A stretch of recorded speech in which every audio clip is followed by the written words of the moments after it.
وحبيبنا وشفيعنا وطبيبنا وطبيب قلوبنا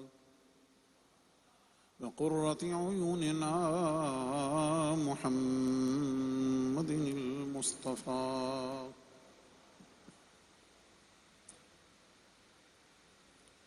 وعلى آله وأصحابه وأزواجه وأهل بيته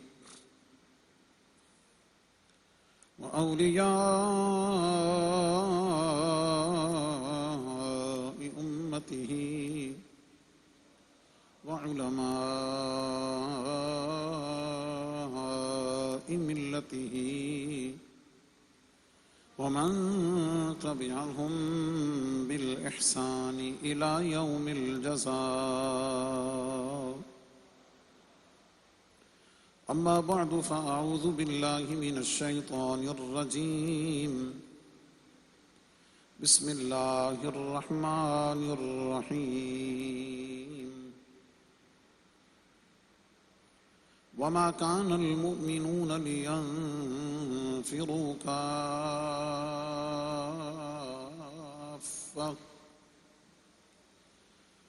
فلولا نفر من كل فرقة منهم طائفة ليتفقهوا في الدين ولينذروا قومهم إذا رجعوا إليهم لعلهم يحذرون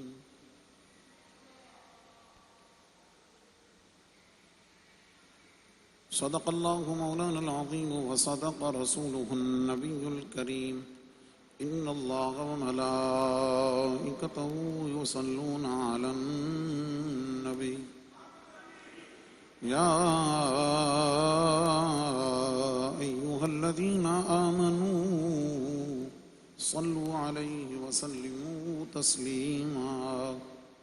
والصلاة والسلام عليك يا رسول الله وعلى آلك وأصحابك يا حبيب الله الصلاة والسلام عليك يا خاتم النبيين وعلى آلك وأصحابك يا شفيع المذنبين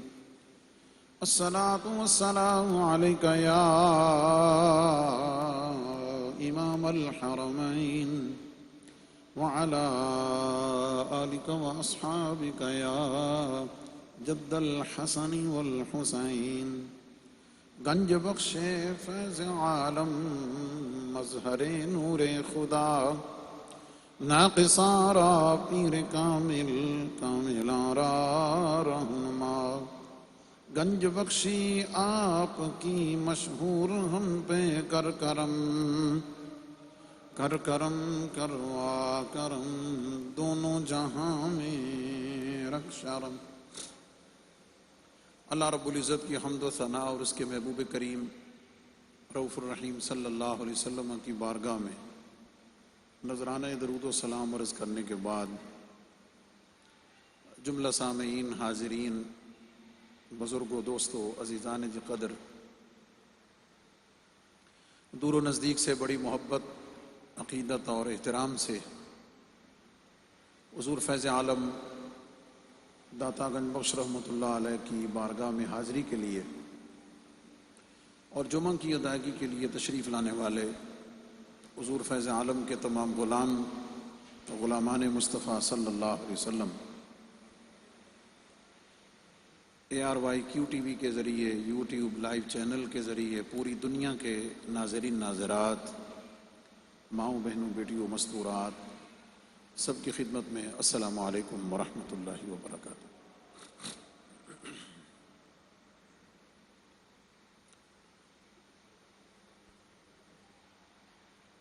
ماہ شوال المکرم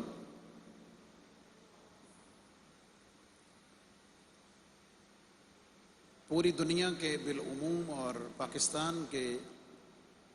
مدارس کے لیے دینی جامعات کے لیے بالخصوص نئے داخلے ایڈمیشن کا سال ہوتا ہے.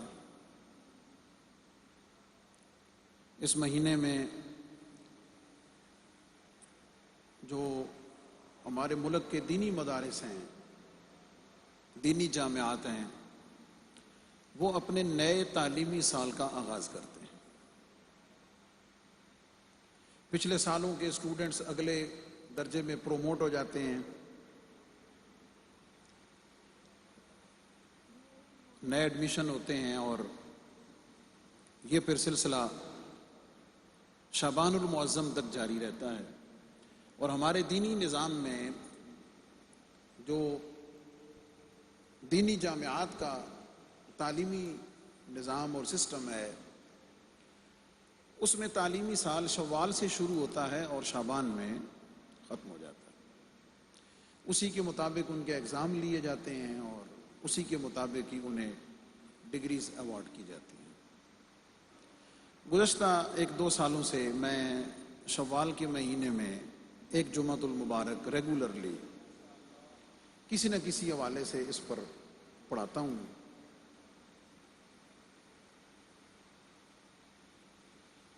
یہ میری منصبی ذمہ داری بھی ہے، اور حضور فیض عالم داتا گنج بخش رحمۃ اللہ علیہ کے آستانے فیض رضا اور محکمہ اوقاف کے زیر اہتمام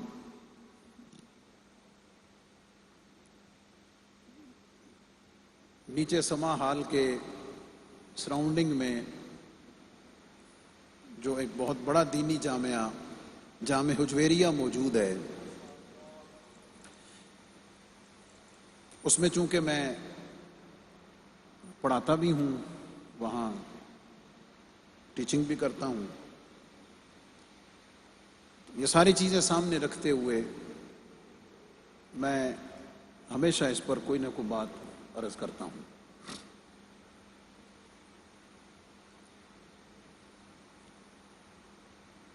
آپ میں سے بہت سارے جو زائرین ہیں، خاص طور پر جو بے شمار سننے والے ہیں پوری دنیا میں، ان میں سے بہت زیادہ لوگوں کی تعداد وہ تھی یا ہے کہ جنہیں یہ پتہ ہی نہیں ہے کہ حضور فیض عالم کے آستانے پاک پر اتنا بڑا وقیع ایک دینی ادارہ بھی موجود ہے. اس کی ایک وجہ تو یہ ہے کہ اس کا پورا سسٹم چونکہ نیچے بیسمنٹ میں ہے، اسٹوڈنٹس وہیں رہتے ہیں، ان کے میس کا، ان کے ہاسٹل کا تمام نظام وہاں ہے، ان کے آنے جانے کے رستے الگ ہیں. عمومی جو زائرین ہیں ظاہر ہے ان کی معلومات میں نہیں آتا. البتہ جب موسم کبھی چینج ہوتا ہے تو پھر ہم اسمبلی بھی اوپر ہو جاتی ہے، کبھی کلاسیں بھی ہم یہاں لگا لیتے ہیں، اس سے کچھ لوگوں کو پتہ چل جاتا ہے. اسی بہانے اس کا ذکر بھی ہو جاتا ہے. اور حضور فیض عالم کی بارگاہ سے جو یہ علمی لنگر ہے،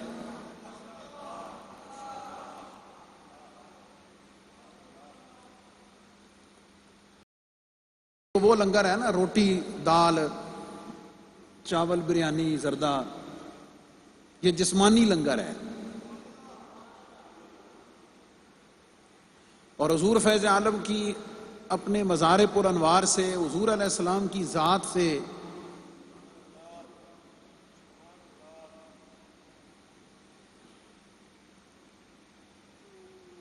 مکان کی قید سے نکل کر جو فیض عطا ہوتا ہے وہ روحانی لنگر ہے، باطنی اور روحانی لنگر ہے. اور ایک آپ کا علمی لنگر ہے، علمی فیضان ہے. تو میں اس بارے میں کلیئر ہوں کہ حضور فیض عالم کی بارگاہ جو مرکز تجلیات ہے، منبع فیوز و برکات ہے، اور تمام تر فیوزات کا جامع ہے. ان فیوزات میں جو خاص چیز ہے وہ روحانی کے ساتھ ساتھ یہ علمی لنگر بھی ہے. اس لیے میں اس کا ذکر کرنا ہمیشہ ضروری سمجھتا ہوں، اور اس میں بھی کلیئر ہوں کہ اگر ہم اسلام کے حقیقی خانقاہی نظام پر غور کریں، جس حقیقی خانقاہی نظام کی بنیاد خود نبی کریم صلی اللہ علیہ وسلم نے رکھی، جس کی کڑیاں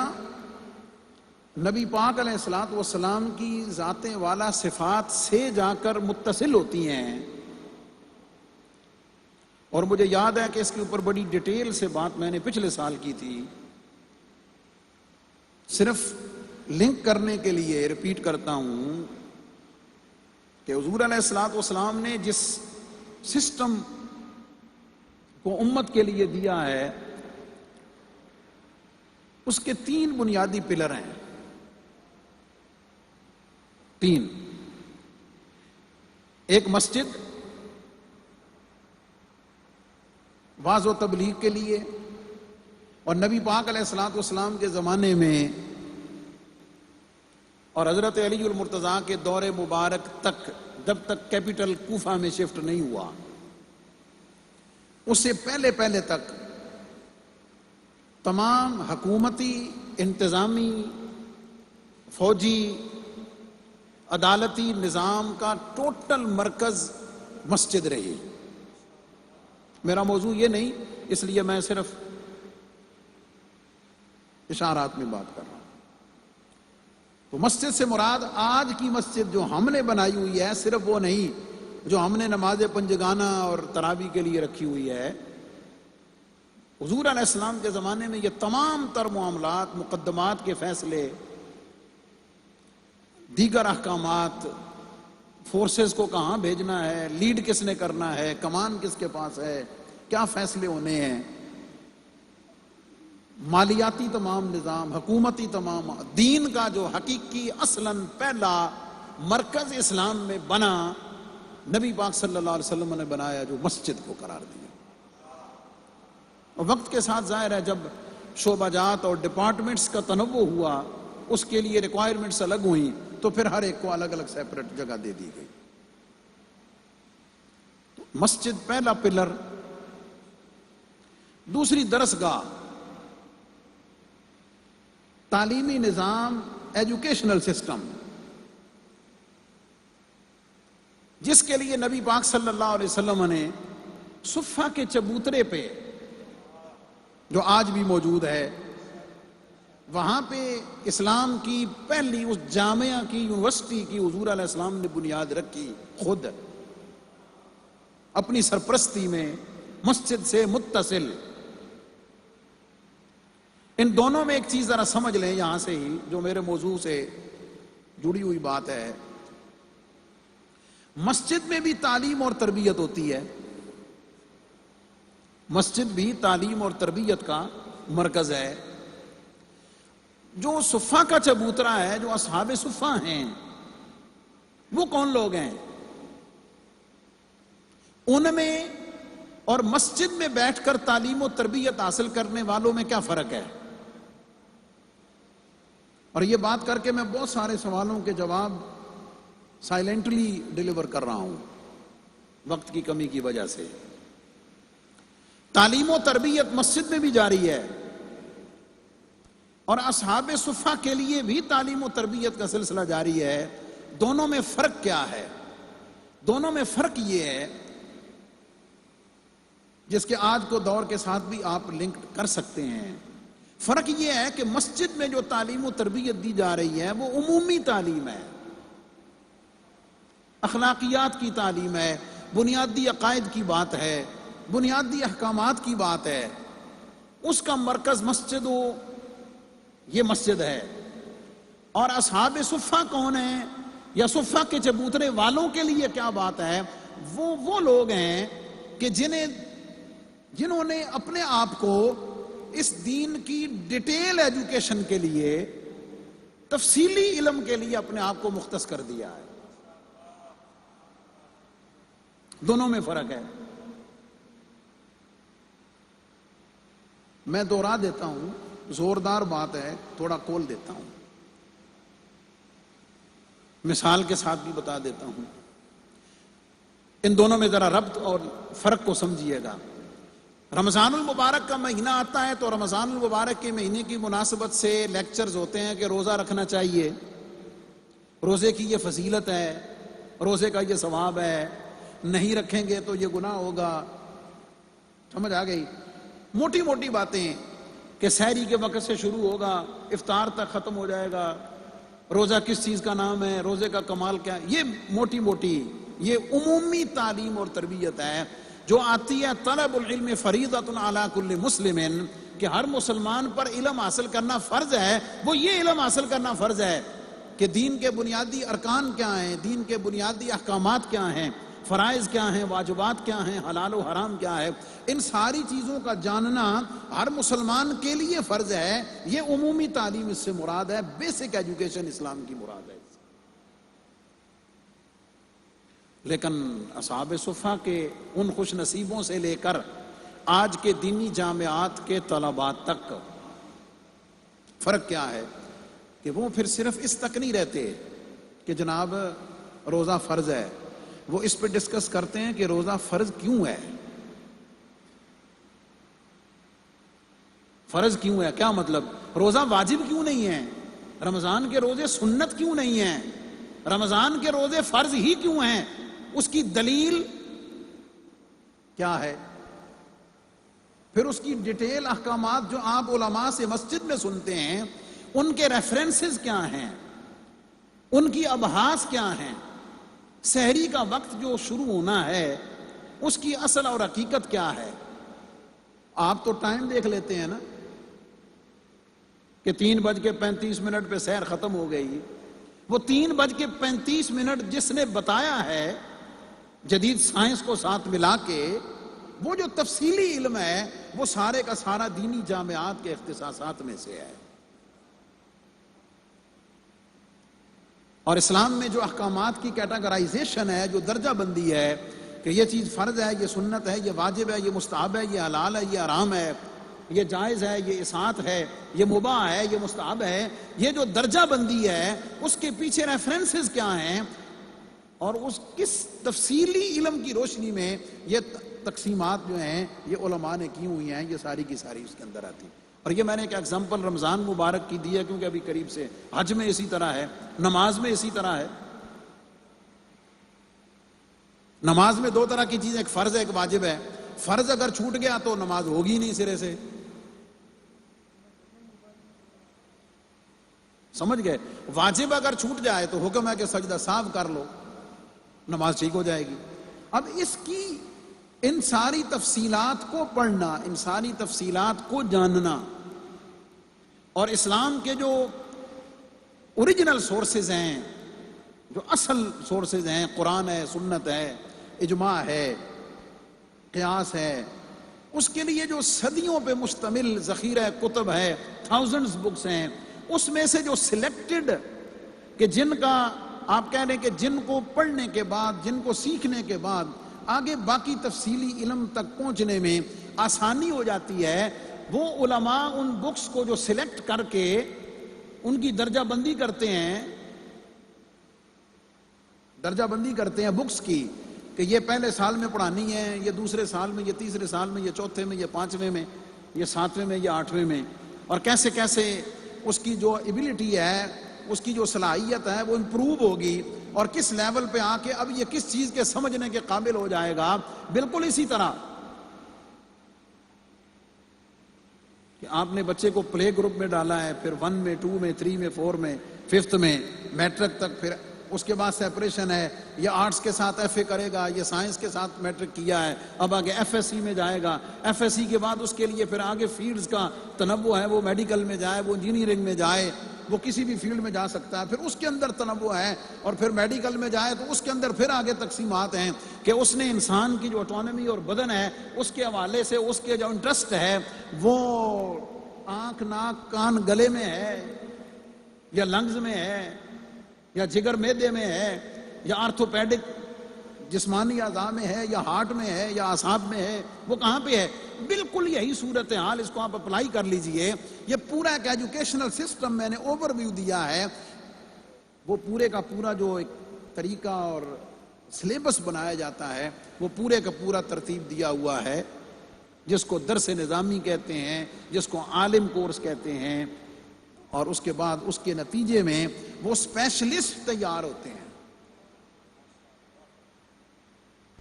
اور ان اسپیشلسٹ کے تیار ہونے کی جو جگہ ہے، ذرا توجہ رکھیے گا اس بات، ایک ہے اسلامیات، اسکول سلیبس کی اسلامیات، سب نے پڑھی ماشاءاللہ، ہم نے بھی پڑھی، آپ کے بچے بھی پڑھتے ہیں۔ اس اسلامیات میں جو کچھ ہے نا وہ اسلام کی بنیادی تعلیمات ہیں، بس تفصیلی علم نہیں ہے،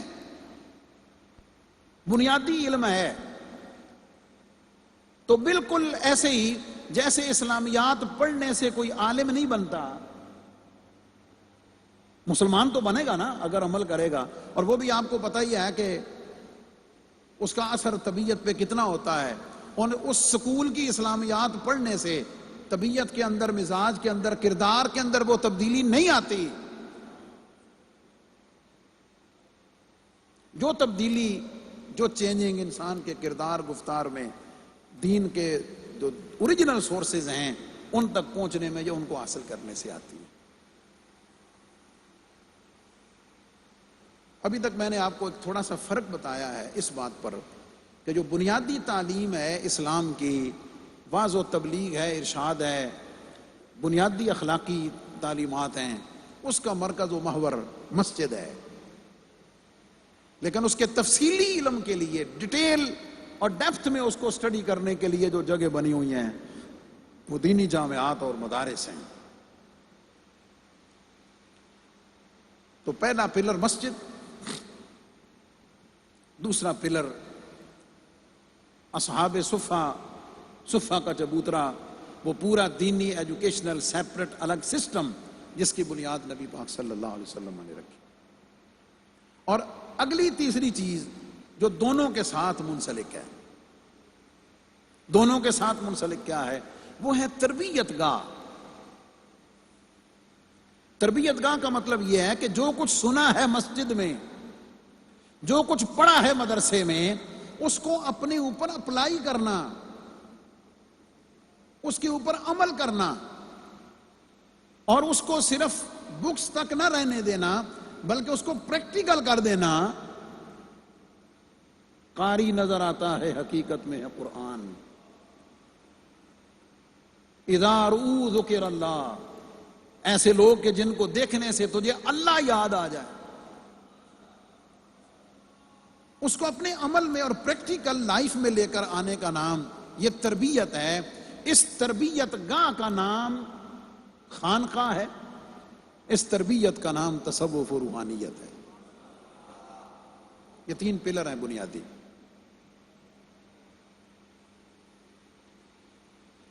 دوسرے مرحلے پہ سمجھیں، اور یہ لنکڈ ہے نبی پاک صلی اللہ علیہ وسلم کے زمانے سے، اور قرآن مجید کی جو آیہ کریمہ میں نے آپ کے سامنے پڑھی ہے، وَمَا كَانَ الْمُؤْمِنُونَ لِيَنْفِرُوا كَافَّةً، اللہ فرماتا ہے یہ تو نہیں ہو سکتا نا، ممکن ہی نہیں ہے کہ تم سارے کے سارے مدرسوں میں چل کے عالم، مولوی، اسکالر، مفتی بننا شروع کر دو۔ یہ تو ہو ہی نہیں سکتا کہ ہر بندہ دین کا تفصیلی علم حاصل کرے، یہ تو فطرتاً نیچرلی پاسبل نہیں ہے۔ ہر بندہ ڈاکٹر نہیں بن سکتا، ہر بندہ سیاستدان نہیں بن سکتا، تو بالکل اسی طرح ہر بندہ مولوی، عالم، مفتی، اسکالر بھی نہیں بن سکتا۔ سپریشن ہے معاشرے میں، چونکہ تنوع ہے، ہزاروں لاکھوں کام ہیں، ہزاروں جابز اور ہزاروں ڈپارٹمنٹ ہیں، اور ہر ایک کو چلانے کے لیے بندے چاہیے، تو اللہ نے نظام فطرت رکھا ہے، یہ فطرت کا نظام رکھا ہے کہ ہر فیلڈ، ہر کام کے لیے اللہ رب العزت کی بارگاہ سے بندے تیار ہوتے رہتے ہیں اور اس کام کو آگے چلاتے رہتے ہیں۔ لیکن بخاری مسلم شریف کی صحیح حدیث پاک، نبی پاک علیہ السلام نے اعلان کر دیا کہ فَمَن يُرِدِ اللَّهُ بِهِ خَيْرًا يُفَقِّهْهُ فِي الدِّينِ، میں اللہ جس سے بھلائی کا ارادہ کرتا ہے اللہ اسے ان لاکھوں میں سے چن کر دین کی سمجھ عطا کر دیتا. میں سارے اچھے کام کرنے والے سب اچھے ہیں، پسندیدہ ہیں، محبوب ہیں. خیر کا کام کرنے والے سارے اچھے لوگ ہیں، لیکن یاد رکھنا خیرکم من تعلم القرآن وعلمہ، تم میں سب سے اچھا وہ ہے جو قرآن سیکھتا رہتا ہے یا قرآن دوسروں کو سکھاتا رہتا ہے. آقا کریم علیہ السلام کا فرمان ہے تدارس العلم ساعتا خیر من احیائها کما قال صلی اللہ علیہ وسلم. فرمایا دین کا علم ایک لمحے کے لیے سیکھنا، جسٹ فار 1 سیکنڈ دین کے اندر تدبر کر دینا، دین کے کسی مسئلے کو سمجھ لینا، فرمایا پوری رات نفل پڑھنے سے بہتر ہے. ایک عابد جو غیر عالم ہے، عابد جو غیر خالی تسبیح پھیر، خالی عبادت ریاضت کرنے والا، فرمایا اس کا ساری رات عبادت کرنا، ساری رات نفل پڑھنا، ساری رات تسبیح پھیرنا، عبادت گزار کا ساری رات بیدار رہ کر قائم اللیل رہنا، دن کو نفل روزے رکھنا، اس کا ساری رات جاگنا اور ہے، اور دین کا علم سیکھنے سکھانے والے کا سو جانا اس سے بہتر ہے.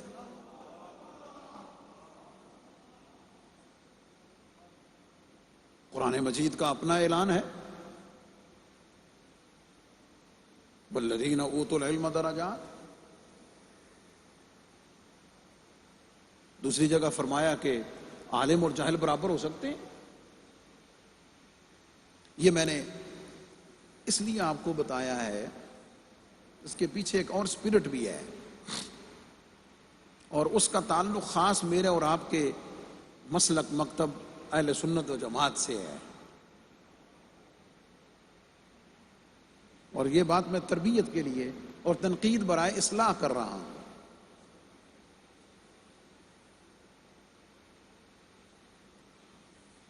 بے شمار لوگ وظائف میں، چلوں میں، عبادت و ریاضت میں، نوافل میں، سمجھ آ گئی، اپنا وقت لگاتے ہیں، ٹائم لگاتے ہیں، بہت ساری چیز. اچھا ہے، فائدہ مند ہے، گناہ نہیں ہے، لیکن یاد رکھیں علم کے مقابلے میں، قرآن و حدیث سے تمسک کے مقابلے میں، قرآن و حدیث پڑھنے پڑھانے کے مقابلے میں اس کی کوئی ویلیو، کوئی وقت نہیں. اور میں نے جو حدیث پاک کا مفہوم عرض کیا ہے، عبادت گزار کا ساری رات عبادت کرنا ایک طرف، اور دین پڑھنے پڑھانے والے کا سو جانا اس ساری رات جاگنے والے سے بہتر ہے. حضرت امام ابو یوسف رحمۃ اللہ علیہ، آپ کے بارے میں ملتا ہے، آپ ایک دفعہ امام صاحب کے گھر تشریف لائے، اور ایک جگہ یہ کہ حضرت امام شافعی رحمۃ اللہ علیہ حضرت امام ابو یوسف کے گھر تشریف لائے. ظاہر ہے ان کو پتا تھا کہ یہ بڑے مایانات شاگرد ہیں، ان کے رہنے سہنے کا انتظام کیا. رات کو گھر والوں نے نا تھوڑا ایسے چیک کرنے کی، جھانکنے کی کوشش کی، بھئی یہ رات کو عبادت کتنی کرتے ہیں. بڑا شورا سنا ہے ان کے علم کا، ان کی فقاہت کا بڑا ذکر سنا ہے، تو دیکھتے ہیں کہ یہ عبادت کتنی کرتے ہیں. انہوں نے دیکھا کہ بابا جی نے عشاء کی نماز پڑھی اور چپ کر کے بستر سدھا کیتا تو سو گئے. ساری رات سوئے رہے، صبح نماز کے لیے اٹھے. جب ناشتے پہ آئے تو انہوں نے کہا جناب آپ اتنے مایہ ناز عالم دین ہیں اتنے، اور آپ جو ہیں وہ ساری رات سو رہے ہیں، آپ نے تو نفل نہیں پڑھے. جواب سنیے گا. آپ نے فرمایا میں اپنے استاذ کے گھر میں رکا ہوں، ان کے گھر میں رات سویا رہا ہوں. میرا شغف چونکہ پڑھنے پڑھانے سے ہے، سارا دن میرا درس و تدریس میں گزرتا ہے. فرمایا سوتے میں مجھے اللہ نے وہ علم عطا کیا ہے جو جاگتے میں بھی مجھے نہیں عطا کیا. استاذ کے گھر رہنے کی برکت.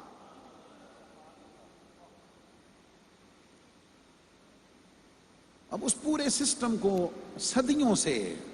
جو میں نے آپ کی طرف متوجہ کیا ہے، اور حضور فیض عالم داتا گنج بخش رحمۃ اللہ علیہ میرا اپنا وجدان ہے، وجدان ہی نہیں بلکہ ایقان ہے، یقین ہے کہ حضور فیض عالم کی جو ہستی ہے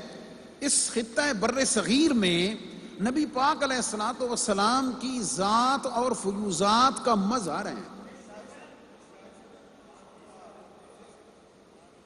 اوکھا لفظ بولیا شاید سارے سمجھ نہیں آئی، جنہوں نے سمجھ آئی انہیں سبحان اللہ کیا چڑھیا، مگر پتہ کو نبی پاک علیہ السلام کا جو فیضان ہے ایک تو حضور کی آل سے ہیں اور ان تمام امانات کے امین ہیں. ان تمام امانات کے آپ امین ہیں. وہ امانت علم کی ہو، وہ امانت تقوی و طہارت کی ہو، وہ امانت عبادت و ریاضت کی ہو، وہ امانت حکومت و بادشاہت کی ہو، وہ جتنی امانات ہیں نبی پاک علیہ الصلوۃ والسلام کی بارگاہ سے واعظ و تبلیغ کی ہو، وہ پورے کا پورا جو کار نبوت ہے حضور فیض عالم اس خطہ بر صغیر میں اس کا نمونہ ہے، اس کا مظہر ہے.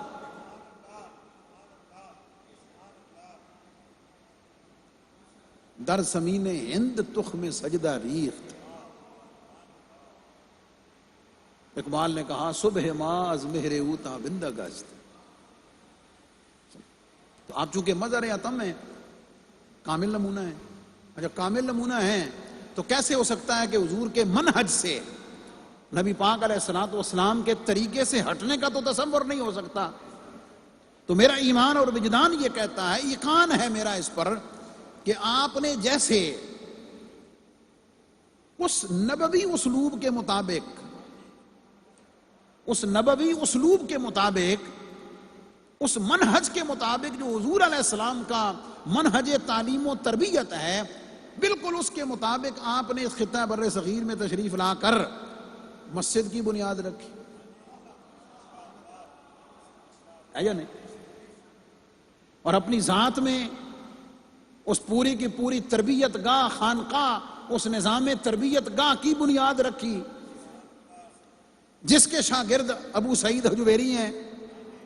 حماد سرخسی ہیں، حضرت شیخ ہندی ہیں، اس کا مظہر ہے. یہ تو حیات ظاہری بھی ہے، ورنہ آج 1000 سال گزرنے کے بعد سارے کے سارے اسی مرکز روحانیت کے فیض یافتہ ہیں. ان اماموں میں ایک حضرت خواجہ اجمیری ہیں، اس کو تو کوئی جھٹلا نہیں سکتا ہے.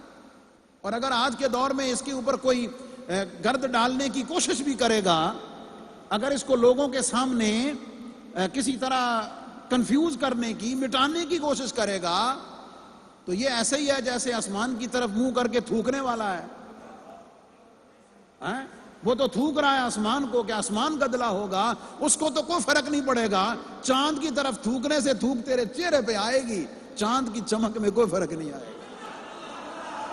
فرق نہیں آئے گا. تو صدیوں کی حقیقت ہے یار، صدیوں کی تاریخ ہے. اسے کون مٹا سکتا ہے؟ اسے کون مسخ کر سکتا ہے؟ اسے کون جھٹلا سکتا ہے؟ تو جیسے مسجد کی بنیاد رکھی، خانقاہ کی بنیاد رکھی، میرا یقین ہے کہ اس جامع حجویریہ کی اول اور اصلاً بنیاد حضور فیض عالم نے رکھی. یہ اس کا تعلیمی تسلسل ہے اور یہ آپ کا روحانی تصرف ہے. یہ بھی میں بتا دوں، یہ آپ کا روحانی تصرف ہے کہ پاکستان میں پورے اوقاف کے پاس، اسپیشلی پنجاب اوقاف کے پاس اس لیول کا، اور اس لیول سے میری مراد سٹوڈنٹ کی سٹرینتھ بھی ہے، اس کا سسٹم بھی ہے، وہاں کا نظام بھی ہے، بجٹ بھی ہے، اس کے شعبہ جات کا تنوع بھی ہے. ان ساری چیزوں کو چونکہ میں پریکٹیکلی اس میں انوالو ہوں پچھلے 10 سال سے،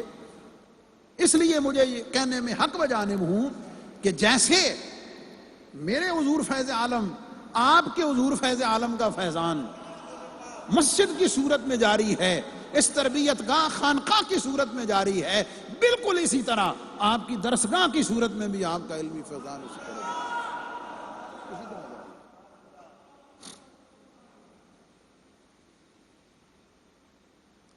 اور یہاں ذکر کرنا بڑا نامناسب ہوگا کہ اس کو آگے بڑھانے میں،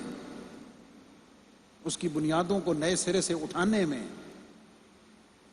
سر فہرست. ویسے تو ہر ایک کا حصہ ہے، اپنا اپنا حصہ ڈالا ہے. پیر سید شفیق حسین شاہ صاحب بخاری ہمارے سیکٹری اوقاف رہے، اور ان کے ساتھ ساتھ ہمارے اکابرین کی دعائیں، مفتی اعظم پاکستان حضرت مفتی محمد عبد القیوم ہزاروی رحمۃ اللہ علیہ، ان کی روحانی سرپرستی، اور انتظامی طور پر خاص طور پر حضرت ڈاکٹر سید طاہر رضا بخاری صاحب، وہ لیڈنگ رول ہے ان کا. اسے کبھی ہٹایا مٹایا نہیں جا سکتا، نہ اسے اگنور کیا جا سکتا ہے، خراج تحسین نہیں پیش کیا جا سکتا. تو یہ ایک وَمَا كَانَ الْمُؤْمِنُونَ لِيَنْفِرُوا كَافَّةً، یہ تو نہیں ہو سکتا نا کہ سارے ہی مولوی بن جان، ممکن ہی نہیں ہے. لیکن فلاولا تو میں یہ تو ہونا چاہیے نا، اتنا تو کرنا چاہیے مسلم امہ کو. فلولا نفر من كل فرقة منهم طائفة، ہر علاقے سے، ہر ضلع سے، ہر تحصیل سے، ہر قبیلے، ہر خاندان سے، اور کچھ دو چار نکلن، دو چار اپنے آپ کو آنے والی نسلوں میں سے کو تیار کریں، سلیکٹ کریں، چنیں. کیا کریں؟ لیتفقہوا فی الدین، جو اپنے آپ کو دین کے تفقہ کے لیے، دین کے ڈیٹیل علم کے لیے، تفصیلی علم کے لیے، اور سادہ سا ترجمہ آج کے دور میں اپنے آپ کو عالم، اسکالر، مفتی، عالم بنانے کے لیے اپنے آپ کو وقف کر دیں.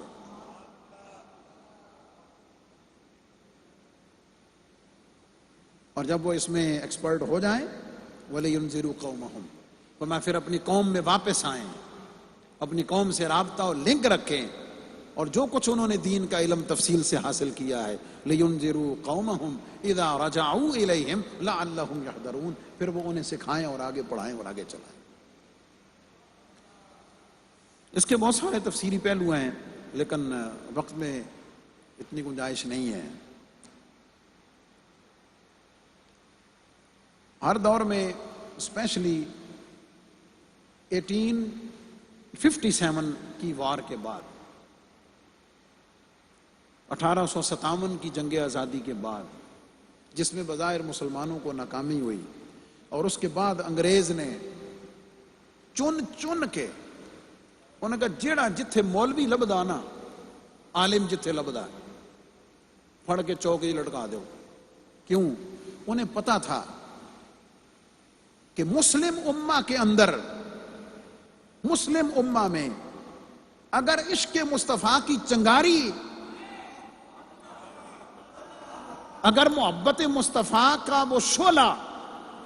اور نبی پاک علیہ السلام کی محبت اور دین پہ سختی سے عمل کا جو تخم ہے،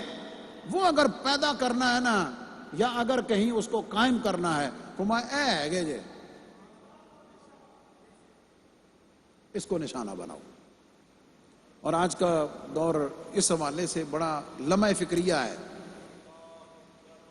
آپ کے لیے، تمام امت کے لیے، کہ پچھلے 50-60 سال میں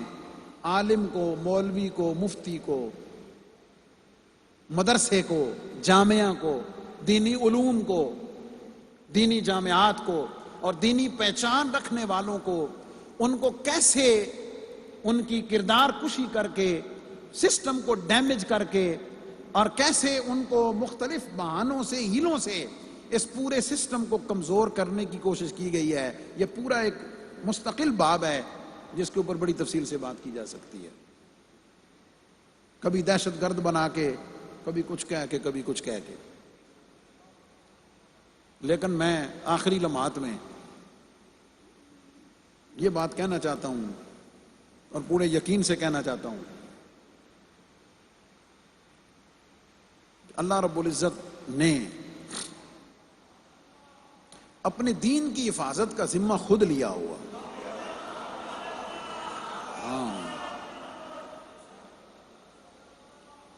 دین کی حفاظت کا ذمہ خود لیا ہوا ہے، اور اللہ رب العزت کی یہ سنت کریمہ رہی ہے، سنت کریمہ ہے، اور قیامت تک جاری رہے گی کہ اللہ رب العزت ہر دور میں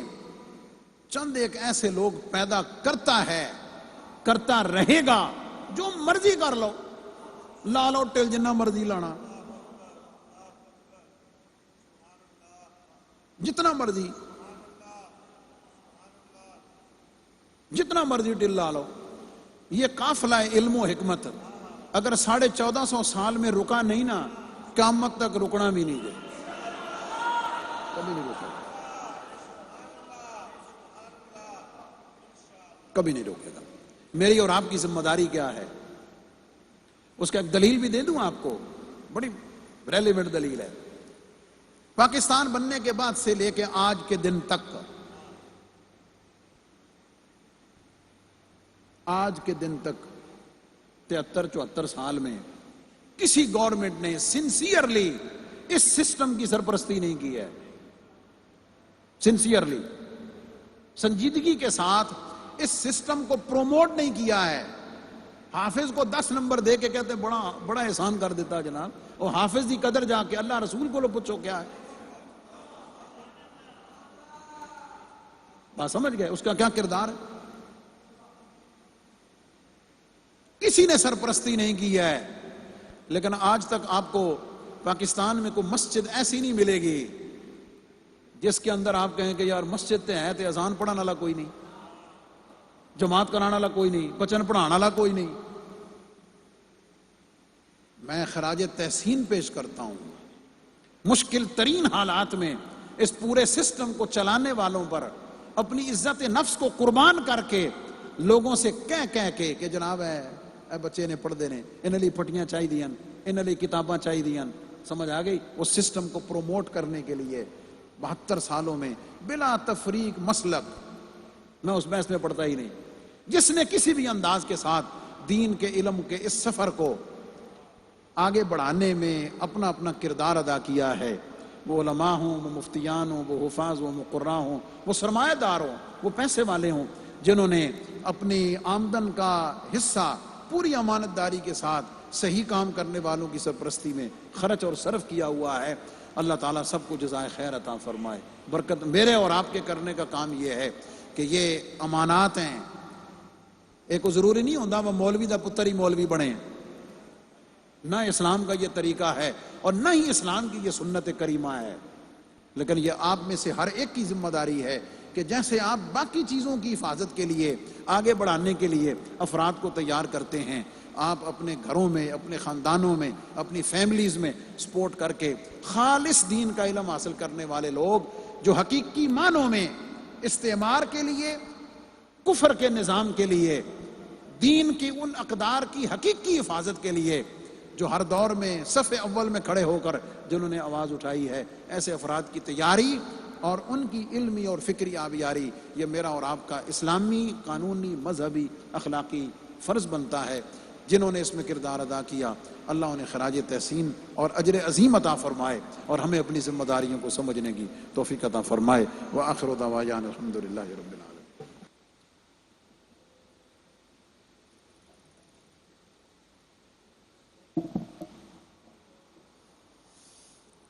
اللہ اکبر، اللہ اکبر، اللہ اکبر،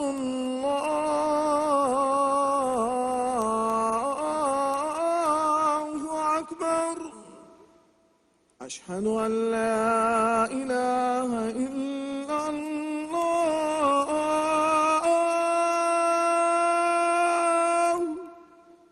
اشہد ان لا الہ الا اللہ،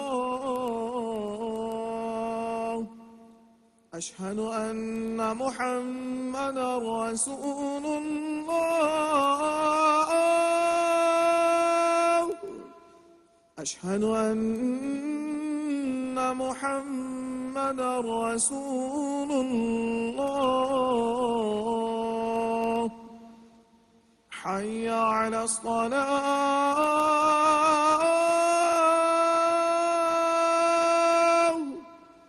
حی علی الصلاة،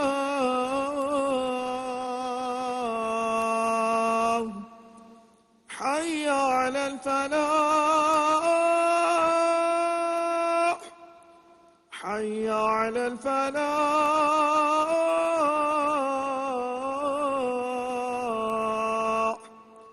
اللہ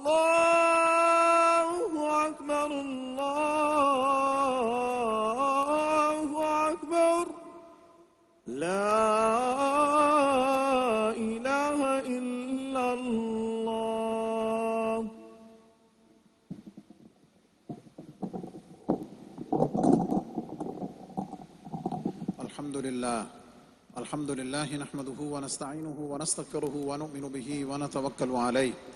ونعوذ بالله من شرور أنفسنا ومن سيئات أعمالنا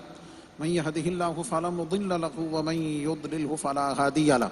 ونشهد أن لا إله إلا الله وحده لا شريك له ونشهد أن سيدنا ومولانا محمدا عبده ورسوله أما بعد فيا أيها المؤمنون رحمنا ورحمكم الله تعالى أوصيكم ونفسي بتقوى الله عز وجل في السر والإعلان فإن التقوى صنام در الإيمان وزينوا قلوبكم بحب هذا النبي الكريم عليه أكرم الصلاة وأتم التسليم قال الله تبارك وتعالى في كلامه المجيد قل رب زدني علما بارك الله لنا ولكم في القرآن العظيم ونفعنا وإياكم بالآيات والذكر الحكيم إنه تعالى ملك كريم جواد بر رؤوف رحيم